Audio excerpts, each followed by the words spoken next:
Hello friends, Radhe Radhe. Welcome है आपका मेरे चैनल पे। दोस्तों, आज की जानकारी जो है केले से जुड़ी हुई है। जैसे कि आप देख पा रहे हैं कि ये जो केला है ये आपस में जुड़ा हुआ है, तो इस जुड़े हुए केले से रिलेटेड ही मैं आपको बहुत ही अच्छी रोचक जानकारी देख रही हूँ, जो कि आपने कभी सुनी भी नहीं होगी। फ्रेंड्स, हम कभी मार्केट में जाते हैं तो हम देखते हैं, कुछ फ्रूट्स ख़रीदते हैं, जब हमारी नज़र जाती है केले पे तो ऐसा जुड़ा हुआ हमें कई बार केला नज़र आ जाता है। तो फ्रेंड्स, इसको कभी भी ना, ऐसा केला अगर आपको मार्केट में दिख जाए तो इसे कभी भी ना छोड़िएगा। और अगर आपको ये केला पेड़ पर लगा हुआ दिखाई दे जाए, केले के पेड़ में, फिर तो सोने पे सुहागा वाली बात होती है। उस केले को आप घर पे लेकर आ जाइए। ये केला जो है ना, विष्णु लक्ष्मी केले के नाम से जाना जाता है। ये केला अपने आप में ही इतनी शक्तिशाली केला होता है, क्योंकि ये आपस में जो है जुड़ा हुआ होता है।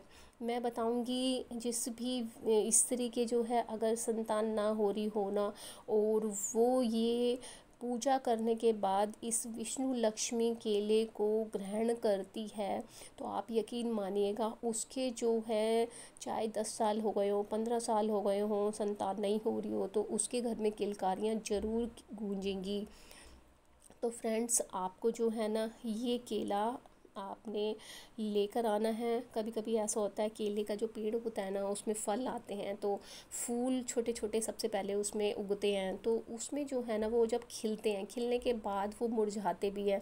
तो जब मुरझाने का टाइम होता है तो रात के समय उसमें कुछ ओस की बूंदें जो है ना उसमें समा जाती हैं, और वो उसी डायरेक्शन में एक दूसरे के साथ अगर जब वो जुड़ जाती हैं ना, तो वो ज्वाइंट केले का रूप ले लेती हैं। ठीक है, समझ रहे हैं? जिस तरीके से पति पत्नी के जब पति पत्नी की जो आपस में रिलेशन होते हैं, उसी तरीके से जो फिर बेबी होने की प्रोसेस होती है ना, ठीक वो ही ये काम करता है। तो ये जो है मेन जो केला जो होता है ना, संतान की प्राप्ति के लिए ये विष्णु लक्ष्मी केले के नाम से जाना जाता है। तो फ्रेंड्स, मैं बताऊंगी आपको, ये जो जॉइंट वाला केला आपस में जुड़ा हुआ केला होता है, इसकी जो है आप किस तरीके से पूजा करेंगे। इस केले को अभिमंत्रित करने के लिए, विष्णु लक्ष्मी केले को, इसको पूजा करने से पहले किस किस चीज़ों की आवश्यकता होगी। तो आपको ना सबसे पहले ना आपको थोड़ा सा थाली में केले रख के, जिस तरीके से मैंने रखा है, और थोड़ा सा जो है ना आप इसमें सिंदूर रखेंगे। सिंदूर रखने के बाद जो है ना आप हल्दी लेंगे थोड़ी सी, उसे पानी के साथ जो है आप गीला कर लेंगे, है ना। आपने केला ले लिया जॉइंट करा हुआ, ठीक।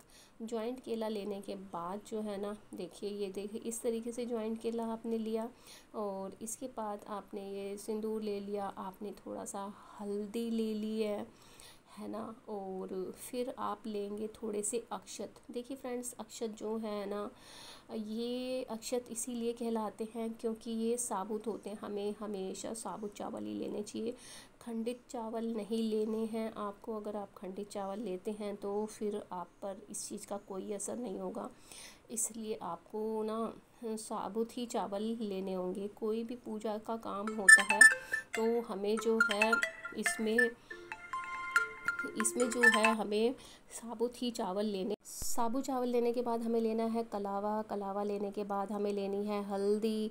हल्दी लेने के बाद हमें अक्षत लेने हैं, और अक्षत लेने के बाद हमें थोड़े से फूल लेने हैं, और फिर विधि विधान के साथ इसकी पूजा करनी है। ये आपको दिख रहा है ना जुड़ा हुआ केला। तो अब चलो शुरू करते हैं। हम इस सिंदूर से जो है, ये जो केले का एक तरफ का भाग होता है ना, इसमें हम बनाएंगे स्वास्तिक। ठीक है फ्रेंड्स, हम बनाएंगे स्वास्तिक। ये बनाया हमने स्वास्तिक, इस तरीके से हमने स्वास्तिक बनाना है। स्वास्तिक जो है बाहर से अंदर की तरफ को आना चाहिए स्वास्तिक। और स्वास्तिक बनाने के बाद हमने, देखिए फ्रेंड्स, इस तरीके से आप पहले कंप्लीट कर लेंगे स्वास्तिक। ये हमने बना लिया स्वास्तिक। और आप भी जो है केले के एक पार्ट में जो है आप स्वास्तिक बनाएंगे, फिर इसमें जो है 4 जो है बिंदी लगाएंगे। इस स्वास्तिक में 4 बिंदी लगानी बहुत ज़रूरी होगी। और इसके बाद जो है हम लेंगे हल्दी। हल्दी जो है हम लेंगे और हल्दी लेने के बाद जो केले का दूसरा भाग है, ये वाला पार्ट है, तो इसमें हम एक तरफ जो है हल्दी से ओम लिखेंगे, है ना। एक तरफ हमने बना लिया स्वास्तिक और एक तरफ जो है ना हम हल्दी से ओम लिख देते हैं। ये हमने लिख दिया इसमें ओम, ठीक है। इसी तरीके से आप भी करेंगे। और इसके बाद जो आप इसमें अक्षत जो है रखेंगे थोड़े से, और हम कर रहे हैं विष्णु लक्ष्मी की पूजा, और हम इसमें थोड़े से फूल डालेंगे। फूल डालने के बाद जो है ना हम इसको आरती उतारेंगे। आरती उतारने के बाद हम इसे धूप दीपक दिखाएंगे, धूप बत्ती दिखाएंगे। इसके बाद हम लेंगे एक पीले रंग का कपड़ा, है ना। विष्णु लक्ष्मी जी को पीले रंग का वस्त्र बहुत प्रिय होता है, इसलिए साफ भगवान जी का ही कपड़ा लेंगे, गंदा वस्त्र नहीं लेंगे। और आपने पीला वस्त्र ले लिया। पीले वस्त्र लेने के बाद जो है ना आपको ये केला जो है, आपको ये जो विष्णु लक्ष्मी की पूजा करा हुआ है केला, इसको हमने इसमें रख कर लपेट के जो है ना हमने 24 घंटे के लिए भगवान जी के चरणों में इसको रख देना है, ठीक है। तो 24 घंटे जब आपके हो जाएंगे ना, तो उसको फिर हमने इसे उठा लेना है, ठीक है।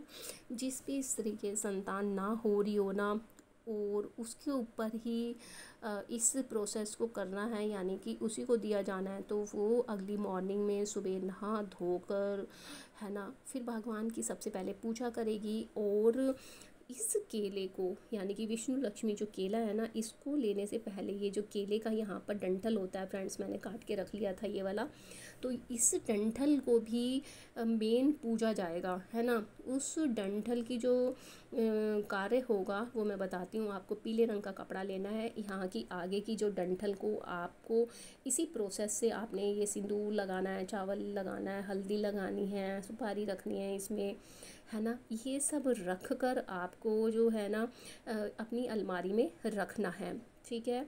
इस केले को जो है बाद में ग्रहण करना है, पहले ये प्रोसेस करनी है आपको। तो फ्रेंड्स वो जो डंडी वाला है ना, जो डंडी है वो आप अपनी जहाँ पर कैश रखते हैं, ज्वेलरी रखते हैं, प्रॉपर्टी के कागज़ रखते हैं, आप वहाँ पर रखेंगे तो यकीन मानिएगा आपका जो है ना धन जो है ना, चौगुना धन आपको के पास वापस आएगा, ठीक है। लक्ष्मी दौड़ी दौड़ी आपके पास आएगी। और इसके बाद ही आपको इस केले को उठाना है और हाथ जोड़कर अपनी मनोकामना बोलते हुए आपको जो है ना इस केले को जो है ग्रहण कर लेना है, ठीक है। जो भी स्त्री जिसके कि काफ़ी सालों से कंसीव नहीं कर पा रहे हैं, संतान नहीं हो पा रही है, डॉक्टरों ने मना कर दिया है कि संतान नहीं होगी, तो यकीन मानिएगा 100% इस चीज़ से, इस विष्णु लक्ष्मी का जो केला है, इसी तरीके से पूजा करके जो भी स्त्री इसको लेती है उसकी 101% उसकी संतान होती है, उसके घर में किलकारियाँ गूंजती हैं। तो फ्रेंड्स अगर आप भी चाहते हैं कि आपके घर में संतान हो और आपके घर में लक्ष्मी का आगमन भी हो, तो आप भी जो है ना इस केले को, विष्णु लक्ष्मी केले को ग्रहण कीजिए। इसे खाली पेट ग्रहण करना है, ठीक है फ्रेंड्स। खाली पेट ग्रहण करने के बाद ही फिर आप इसे कुछ भी खा सकते हैं, कोई परहेज नहीं होगा इसके बाद। और अगर इस उपाय से किस किस को लाभ मिला है मुझे ज़रूर बताना।